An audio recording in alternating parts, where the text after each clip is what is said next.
আমার প্রশ্ন হলো এইখানে হাজার হাজার মানুষ রাস্তায় কোটি কোটি টাকার গাড়ি রাইখা রাস্তা দখল করে আছে, আর এই যে নদীর কিনারে কিছু মানুষ গরিব অসহায় মানুষ সবজি চাষ করে খায়, এইটার ভিতরে কেন হঠাৎ করে তাদের নজর পড়লো?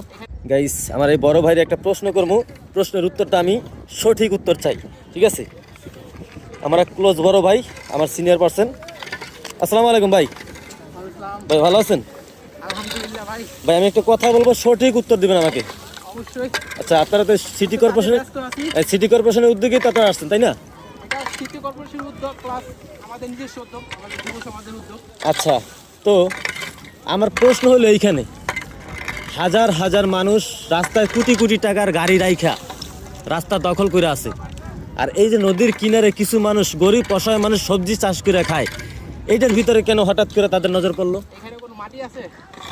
মাটি না থাকুক, তারা তো পরিশ্রম করে নদীর কিনার থেকে মাটি উপরে উঠে তারপর কিছু সবজি চাষ করছে। এখানে আসলে আমাদের কোনো জমি চাষ করার কোনো আবাদ কোনো জমি নাই এখানে, যেখানে চাষ করি না, নাই, ঠিক আছে। হচ্ছে কি আমাদের নদীর জায়গা এটা।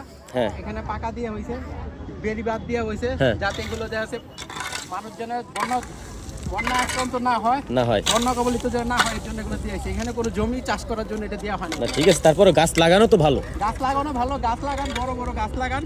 এই সবজি চাষ করে দেখা গেছে আপনার এই যে পাকাটা তো সুন্দর, হ্যাঁ, এগুলো এখানে দেখা গেছে আপনার নোংরা হয়ে যায়, মানুষ এখানে হাঁটতে পারে না। এটা আপনার কথায় যুক্তি আছে, আপনার কথায় আমি একমত, কিন্তু এখানে আমারও কিছু প্রশ্ন রয়ে গেল। সেটা হচ্ছে গিয়া, ধরেন একটা গাছ লাগাইলে কিন্তু মাটিটা শক্ত হয়। সেটা আপনি গাছটা লাগাবেন কোন জায়গায়?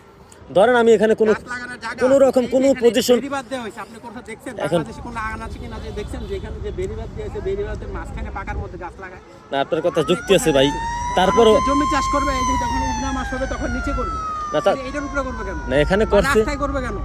রাস্তায় কি জমি চাষ করার জায়গা? না এটা ঠিক আছে, রাস্তায় তো করে না ভাই। আপনি করেন, মাটি শক্ত করার জন্য গাছ লাগান, যেগুলো মনে করেন 100 বছর বাঁচবে, 50 বছর বাঁচবে। আচ্ছা, জমি চাষ করবেন, এখানে মাসিক যখন উগনা মাস হবে তখন ওইখানে করেন, জায়গা আছে না? এখানে তো মনে করেন যে জমি চাষ করার সময় আসতে আসতে তো আবার পানির সিজন আবার আইসে পড়ে। আর এখানে জমি চাষ করার ওখানে প্রসেসিং আছে, এগুলোতে দেখা যায় পুষ্টিকর হয় না। হয়, মানুষ মনে করেন শখের বিষয় দিয়ে একটা পোশাক করে পায়খানা করে দেয়, এখানে জঙ্গল হতে পরিষ্কার পরিচ্ছন্ন থাকলে এখানে নোংরা হবে না। তা অবশ্যই কথা ঠিক আছে। আচ্ছা, আপনি যে প্রশ্নটা করছিলাম ওই প্রশ্নটার একটু জবাবটা আমাকে দিবেন। সেটা হচ্ছে গিয়া, এই যে আপনারা এইটা নিলেন উদ্যোগ, এই কাজটার জন্য উদ্যোগ নিলেন, যে রাস্তায় যে মানুষ অবৈধভাবে গাড়িগুলো পার্কিং করে রাখে, মানুষের চলাফেরা করতে সমস্যা, এটার ব্যাপারে কি বলতে চান আপনি? দেশের একটা নাগরিক হিসাবে একটা কথা বলতে চাই। বলেন। দেশটা সবার, বাংলাদেশের নাগরিক যার যার স্থান থেকে সে সচেতন হলে তাহলে মানে দেশটা সুন্দর হবে। আমি এখানে বসবাস করি, তার জন্য আমার যতটুকু এরিয়া, আমার যতটুকু চিন্তা ভাবনা, আমাদের যুব সমাজ সবার মিললে আমাদের দেশে একটা আছে, সংগঠন আছে, যে যুব সমাজের একটা সংগঠন আছে, তো তারা আমাদের থেকে সবার থেকে একটা উদ্যোগ নিয়েছি যে পরিষ্কার পরিচ্ছন্ন দরকার। কারণ এখানে আমরা দেখছিলাম যে বেশি দিন হয় না এটা নির্মাণ কাজ হয়েছে, তো এখন দেখলাম যে এগুলো প্রচুর পরিমাণ নোংরা হয়ে গেছে, এখানে হাঁটা যায় না, চলাচল করা যায় না, বসা যায় না। তা তো অবশ্যই ঠিক, দেখা গেছে আমাদের প্রাকৃতিক সৌন্দর্য ওই যে নষ্ট হয়ে যায়। হ্যাঁ, একদম নষ্ট হয়ে গেছে, নোংরা হয়ে গেছে। যাক, ধন্যবাদ, আসতে পারে না, বাচ্চারা আসতে পারে না। ধন্যবাদ আমার শ্রদ্ধেয় বড় ভাই, ঠিক আছে?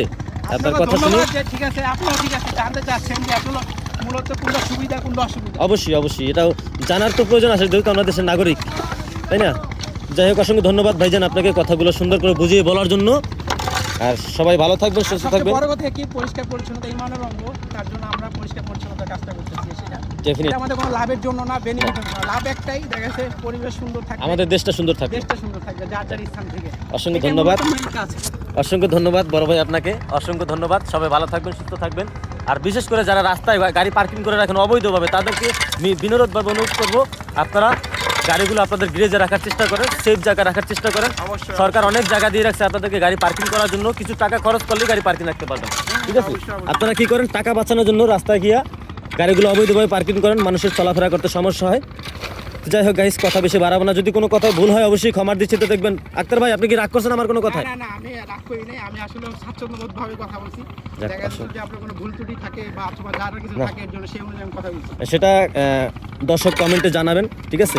তো এই পর্যন্ত সবাই ভালো থাকবেন, সুস্থ থাকবেন। আসসালামু আলাইকুম। তাই না, আমাদের এখানে উদ্যোক্তা, আমাদের এখানে অনেকজন আছেন যুব সমাজে, শুধু আমি একা না, আশপাশে অনেকজন আছেন, আবার এলাকার অনেক মুরব্বীরা আছেন আমাদের পাশে, আমরা সবাই মিলে এই কাজটা করতেছি। আমরা সবসময় চেষ্টা করবো যে এটা নোংরা না হয়। অবশ্যই। আর সবার প্রতি একটা রিকোয়েস্ট, যার যার স্থান থেকে সে সচেতন হন, নিজের জায়গাগুলো নিজে পরিষ্কার পরিচ্ছন্ন করে রাখুন। অবশ্যই। পরিষ্কার পরিচ্ছন্নতা ইমানের অঙ্গ। আল্লাহ হাফেজ, ভালো থাকবেন। আল্লাহ হাফেজ, সবাই ভালো থাকবেন।